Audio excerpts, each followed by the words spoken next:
silahkan duduk. Oke, pertama-tama perkenalkan, saya Dr. Haikal, saya dokter yang berjaga pada pagi hari ini. Kalau boleh tahu dengan Bapak siapa? Saya Pak Tomo. Oke, Pak Tomo. Saya juga sekarang izin untuk menuliskan ya Bapak ya. Iya. Kalau boleh tahu umurnya berapa Bapak? Saya 45 tahun. 45 tahun. Oke. Untuk statusnya Bapak sebelumnya mohon maaf udah menikah? Sudah dokter. Oh sudah. Untuk pekerjaannya apa Bapak? Saya satpam. Oh Mas Satpam. Kalau boleh tahu Bapak, keluhan utamanya apa ya Bapak ya? Ini dok, saya sesak napas ini. Oh sesak nafas. Itu sudah sejak kapan? Kalau boleh tahu Bapak? Itu sejak 3 bulan yang lalu dokter. Kalau saya jadi di dada itu berat rasanya. Oke Bapak, kalau boleh tahu dirasakannya itu apakah hilang timbul atau menetap atau pada keadaan tertentu saja Bapak yang merasakannya? Jadi hilang timbul saat keadaan tertentu dokter. Jika waktu jalan jauh kayak terus naik tangga itu hilang timbul gitu. Hilang timbul. Oke Bapak, kalau boleh tahu nanti kan itu nyeri di dada ya Bapak ya? Iya. Itu bisa dikatakan skala derajat nyerinya kalau misalnya 1 sampai 10 kira-kira berapa Bapak? Mungkin di angka 8 dokter. Sampai sesak. Di angka 8. Dan untuk mungkin ada faktor yang memperberat maupun juga yang memperingan Bapak?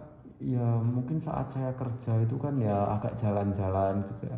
Terus naik tangga itu memperberat, sama waktu saya kerja berat kayak angkat-angkat barang itu sesak dokter. Oke. Kalau boleh tahu Bapak, Bapaknya punya riwayat penyakit terdahulu? Kelihatannya saya ada penyakit diabetes dokter 5 tahun lalu sama hipertensi. Oke Bapak. Oke, mungkin untuk langkah selanjutnya kita akan ke bed untuk mengecek apakah dari rongga dadanya Bapak ada suatu keganjilan untuk mengerti bahwa Bapak ini terkena penyakit apa, dan mungkin itu akan sedikit tidak nyaman, namun untuk suatu kerahasiaan akan kami jaga. Tetap tenang Bapak. Apakah Bapak bersedia? Bersedia dokter. Oke, pertama-tama kita harus menyiapkan pasien terlebih dahulu. Kita minta untuk berbaring dan juga untuk membuka bajunya, karena di posisi ini pasien sudah diminta untuk berbaring dan juga membuka bajunya. Langkah pertama yang kita lakukan adalah melakukan inspeksi. Kita melihat dari statementnya pada pasien dan juga bagian lateral pada rongga dada pasien. Kita melihat dari bentuk prekordiumnya, denyut pada apexnya, denyut nadi dan juga denyut venanya. Kita melihat apakah adanya suatu abnormalitas pada rongga dada dan juga adanya bekas luka, bekas dari operasi.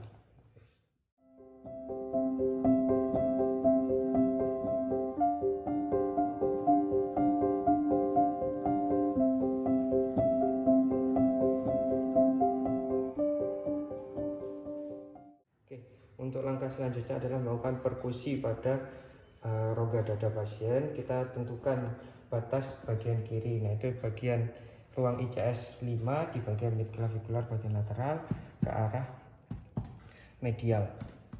Setelah sudah, kita lakukan bunyinya itu sonar sampai ke redup. Kalau bagian redup itu bagian yang ada jantungnya. Lalu kita ke bagian ICS 2 yang lebih dekat ke arah sternum. Kita naik ke sini. Lalu ke bagian ICS 2 dari arah lateral ke medial. Selanjutnya ke bagian kanan dari jantung. Bagian kanannya itu dari ICS 3 atau 4 ke arah lateral ke medial. Setelah sudah, kita ke ICS 2, naik lagi untuk batas kanan atas. Setelah ditemukan batasnya, itu berarti letak dari jantungnya di bagian sini. Oke, langkah selanjutnya adalah auskultasi. Lalu kita meminta untuk pasien bernafas secara rileks. Ya Bapak, silahkan bernafas secara rileks saja. Lalu kita melakukan auskultasi menggunakan diafragma di bagian aorta, pulmonal, tricuspid dan juga mitral. Di bagian aorta kita dengarkan suara jantungnya secara normal terlebih dahulu. Kita cek dulu juga bagian irama jantungnya reguler, frekuensinya juga normal, serta intensitas suara jantungnya keras. Lalu di bagian pulmonal juga kita dengarkan, di bagian tricuspid, lalu di bagian mitral. Kita harus bisa membedakan yang mana sistolik dan juga diastolik. Kita dengan cara mengecek di bagian arteri karotis komunis. Apabila sama dengan arteri karotis komunis itu dinamakan bunyi dari sistolik, namun yang tidak terasa dengan denyut nadi itu termasuk diastolik.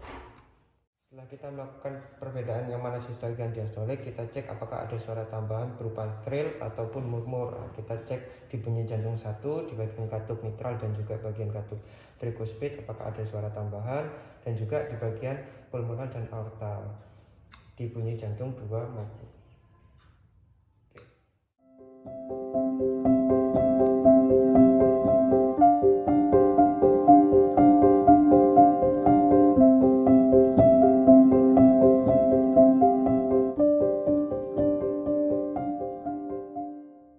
Palpasi di bagian arteri karotis.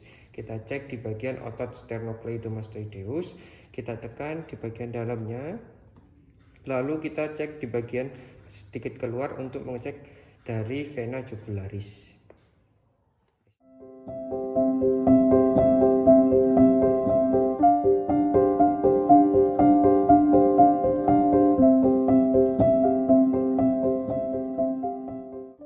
Kita mengecek dari vena jugularis, kita cek di bagian atasnya yang mana yang kolaps, lalu kita taruh, kita cek dan kita meletakkan di bagian angulosternumnya.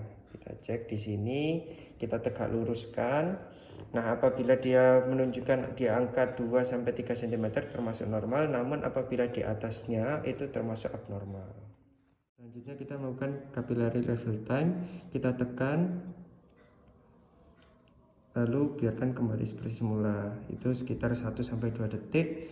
Itu termasuk normal. Apabila lebih dari 2 detik itu ada abnormalitas. Bapak, setelah kita melakukan beberapa pemeriksaan tadi, mungkin ini adanya indikasi bahwa Bapak ini memiliki penyumbatan aterosklerosis sehingga Bapak itu merasa sesak nafas. Namun untuk lebih jelasnya lagi Bapak ini sakit apa, kita melakukan pemeriksaan lebih lanjut berupa pemeriksaan EKG dan juga fototoraks di bagian radiologi. Mungkin ada yang perlu ditanyakan lagi Bapak? Saya sakit apa berarti dokter? Itu Bapak, jadi kita untuk memastikannya lagi, kita akan memberikan pemeriksaan lebih lanjut untuk mengerti bahwa Bapak ini sebenarnya sakit apa. Dan kalau boleh tahu Bapak punya riwayat rokok? Ada dokter. Oh, ada ya. Apa sudah melakukan pengobatan sebelumnya? Belum ada. Oh, belum ada. Oke, baik.